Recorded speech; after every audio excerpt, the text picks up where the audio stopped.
నమస్తే. ఇప్పుడు మీరు చూడబోతున్న వీడియో ఖచ్చితంగా మీకు ఉపయోగపడుతుంది, నచ్చుతుంది కూడా. మరి మీకు నచ్చిన విషయం నాకు తెలియాలి అంటే ఈ వీడియోని మీరు లైక్ చేయాలి, షేర్ చేయాలి, అలాగే మన ఛానల్‌ని సబ్స్క్రైబ్ చేయాలి. మీ సపోర్ట్‌ని నాకు అందిస్తారు కదా! ఓకే. ఇప్పుడు వీడియోని స్టార్ట్ చేద్దాం. నమస్తే. Welcome to our channel. నేను పద్మిని. ప్రస్తుతంతో పాటు ప్రముఖ ఆధ్యాత్మికవేత్త, వాస్తు జ్యోతిష పండితులు, లలిత ఉపాసకులు, వాస్తు జ్యోతిష శిక్షణ నిపుణులు బ్రహ్మశ్రీ నానాజీ పట్నాయక్ గారు మనతో పాటు ఉన్నారు. మాట్లాడదాం. సార్ నమస్తే సార్. శ్రీమాత్రే నమః. సార్ ఎలా ఉన్నారు సార్? అద్భుతంగా ఉన్నాను. మీరు మన ప్రేక్షకులు కూడా ఇంకా అద్భుతంగా ఉండాలని కోరుకుంటున్నాను. వారం వారం కలుస్తుంటే ఎలా ఉన్నారని అనుకోకండి. మీరు ఎప్పుడు బాగుండాలి అని మనసారా కోరుకుంటాను. నేనైతే ఖచ్చితంగా. నేను కూడా అందరూ బాగుండాలి. Thank you sir. సార్ ప్రతి ఏకాదశికి కూడా విశేషంగా ఏకాదశి విశిష్టతను మీరు తెలియచేస్తూనే ఉన్నారు. పుష్య బహుళ పక్ష ఏకాదశి వచ్చేస్తోంది. ఈ 6వ తారీఖున మంగళవారం ఏకాదశి, షట్టిల ఏకాదశిగా పిలిచేటటువంటి ఏకాదశి. మరి దీని ప్రాముఖ్యత ఏంటి, ఎలా ఆ రోజున వినియోగించుకోవాలి సార్? దీనికి ఉన్న ప్రాముఖ్యత ఏమిటి, శాస్త్రాల్లో ఏం చెప్పారు అంటే, దీనికి మనకు చూడండి, మనం ఏదైనా ఒక పని చేసినప్పుడు దాని లాభం వస్తుందో లేదో మనకి అర్థం కాదు. ఒక పని చేసాము, దానికి తగ్గ ఫలితం రావాలి అని కోరుకుంటూ ఉంటాం.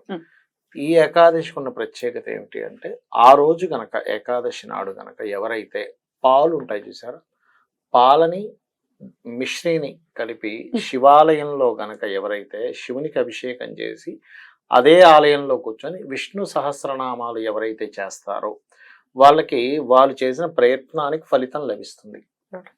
ఈ ఏకాదశికి ఉన్న ప్రత్యేకత అనమాట. శివాలయంలో విష్ణు సహస్రనామాలు చేయాలి. ఉదయం పూటే చేయాలి. ఉదయం పూట చేయాలి. అలాగే ఇంకోటి ఏంటంటే, ఎవరికైనా సరే వాళ్ళ చంద్రుడు పాడవుతాడు చూసారు, వాళ్ళ జన్మజాతక చక్రాల్లో కేమద్రుమ యోగంలో కానీ నీచ స్థానంలో ఉండే చంద్రుడు కానీ అలా ఉన్నప్పుడు ఈ ఏకాదశి చేయడం ద్వారా ఆ దోషం పోతుంది. ఎప్పుడైనా గుర్తుపెట్టుకోండి, ఇప్పుడు వచ్చేటువంటి ఏకాదశికి చంద్రుడు వృశ్చిక రాశిలో ఉంటాడు. ఎండింగ్ డిగ్రీస్ లో ఆల్మోస్ట్ జ్యేష్ఠ నక్షత్రం 4వ పాదంలో ఉండగా పడుతుంది ఏకాదశి. కొంచెం దాని తర్వాత మనకి 2 డిగ్రీలను తీసుకుంటే ద్వాదశంలోకి వచ్చేస్తాడు చంద్రుడు ఆల్మోస్ట్ మధ్యాహ్నం సాయంత్రం కల్లా. అంటే ఏమిటి, చంద్రుడు నీచస్థానంలో ఉన్నప్పుడు చేసేటువంటి ఏకాదశి సంబంధించిన పూజాది విధానం ఏదైతే ఉందో, ఇందాక నేను చెప్పినట్టుగా వాళ్ళ పర్సనల్ చార్ట్లో ఎవరైతే పూజలు చేస్తారో వాళ్ళకి చంద్రుడు బాలేడు అనుకోండి, అంటే కేమద్రుమ యోగంలో కానీ నీచ స్థానంలో కానీ లేకపోతే షష్టాష్టక ద్వాదశ స్థానాల్లో ఉన్నప్పుడు ఏమవుతుందంటే మనసు కకలావికలంగా ఉంటుంది. అంటే దేని మీద కాన్సన్ట్రేషన్ చేయలేక, ఏదైనా చేద్దామంటే మనసు దాని మీద స్థిరంగా ఉండక, ఏం చేయాలో తోచక కొంతమంది ఉంటుంటారు చూడండి. అవునండి, అవును. ఎందుకంటే ఇంబ్యాలెన్స్ అయిపోయింది వాళ్ళ లైఫ్. వచ్చిన ఆదాయం తక్కువ, కట్టాల్సిన అప్పులు ఎక్కువ, లేకపోతే చుట్టూ ఉన్న వాళ్ళ ఏడుపులు ఎక్కువ. ఇవన్నీ అయిపోయేసరికి ఏమవుతుందంటే వాళ్ళు మనసు స్థిమితంగా లేదు. ఈ ఏకాదశి ప్రత్యేకంగా స్థిమితమైన మనస్సుని ఇవ్వడానికి, వీళ్ళు ఏదైతే ప్రయత్నం చేస్తుంటారో ఆ ప్రయత్నం ఫలించడానికి యోగిస్తుంది ఏకాదశి అనేటువంటి ప్రధానంగా.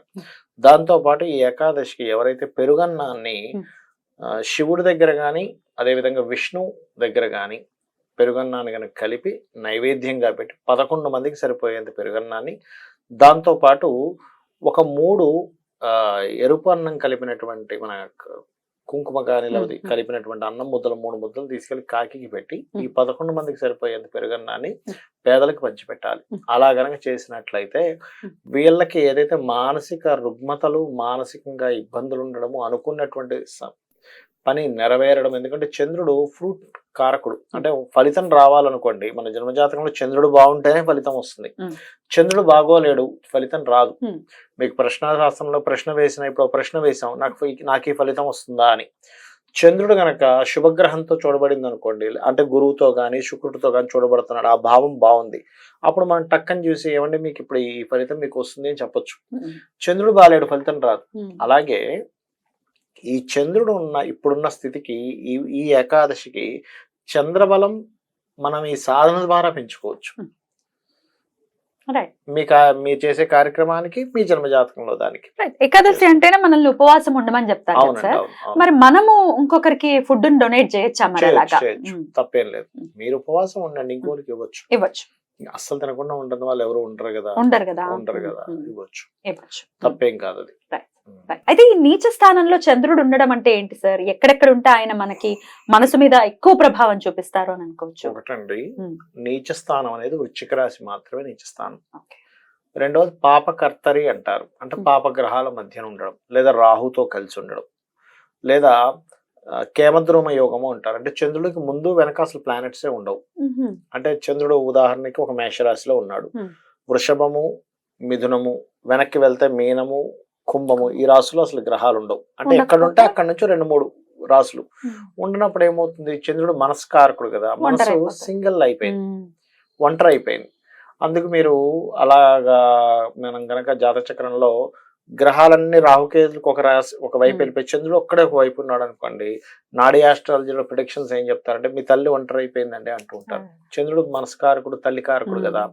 అప్పుడు నిజంగానే చూస్తే వాళ్ళ లైఫ్ లో వాళ్ళ తల్లి అంటే బంధువర్గంతో పెద్దగా కలవకపోవడము, లేకపోతే వాళ్ళ తల్లి గారు కొంచెం సింగిల్ గా పోరాడాల్సిన స్థితి రావడము, లేకపోతే వీళ్ళ మైండ్ సెట్ ఎప్పుడు ఏదో ఒక వేవరింగ్ గా ఉండడం జరుగుతూ ఉంటుంది. అందుకని ఏం చెప్తారంటే ఇలా ఉన్నటువంటి వారు మెడిటేషన్ చేయాలి, ఈశ్వరారాధన చేయాలి, పెరుగన్నాన్ని నైవేద్యంగా పెట్టి పంచాలి, లేకపోతే పాలని తీసుకెళ్లి ఈశ్వరుడికి నైవేద్యంగా మన అభిషేకంగా వారాలి. పంచగవ్యాలు తెలుసు కదా మీకు, పెరుగు, తేనె, వీటితోని ముఖ్యంగా అభిషేకం చేయడం, ఇవి చేయాలని చెప్పి చెప్తూ ఉంటారు శాస్త్రంలో.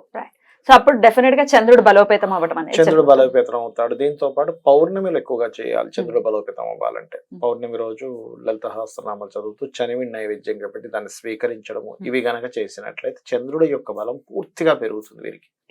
అదే విధంగా తల్లి గారితో పోట్లాడకూడదు. చంద్రుడు వీక్ గా ఉన్నాడు అనుకోండి, సర్వసాధారణంగా ఏమవుతుందంటే చంద్రుడు వీక్ గా ఉండడం వేరు, చంద్రుడు మాతృదోషంతో పుట్టడం వేరు, మాతృశాపంతో పుట్టడం వేరు.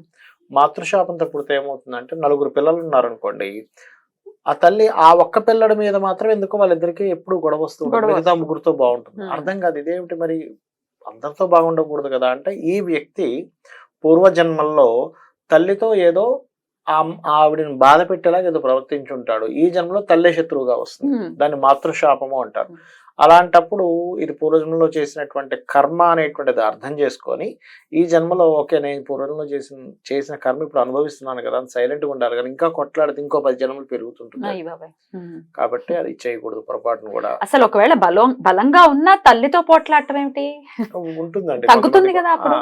తగ్గుతుంది. నా క్వశ్చన్ ఏంటంటే బలంగా ఉన్నాడు చంద్రుడు, ఓకే, నువ్వు తల్లితో పోట్లాడుతుంటే ఆ బలం తగ్గేటటువంటి అర్థం చేసుకుంటే సరిపోతుంది. బ్యూటిఫుల్ సార్, చాలా చక్కగా చెప్పారు. ఇక ఏకాదశి అంటే ఉపవాసం ఎలాగో చేస్తూ ఉంటారు, మర్నాడు పాలన చేయాలి. రైట్ సార్, చాలా బ్యూటిఫుల్ గా ఎక్స్ప్లెయిన్ చేశారు. Thank you so much sir. నమస్తే. శ్రీమాత్రే నమః.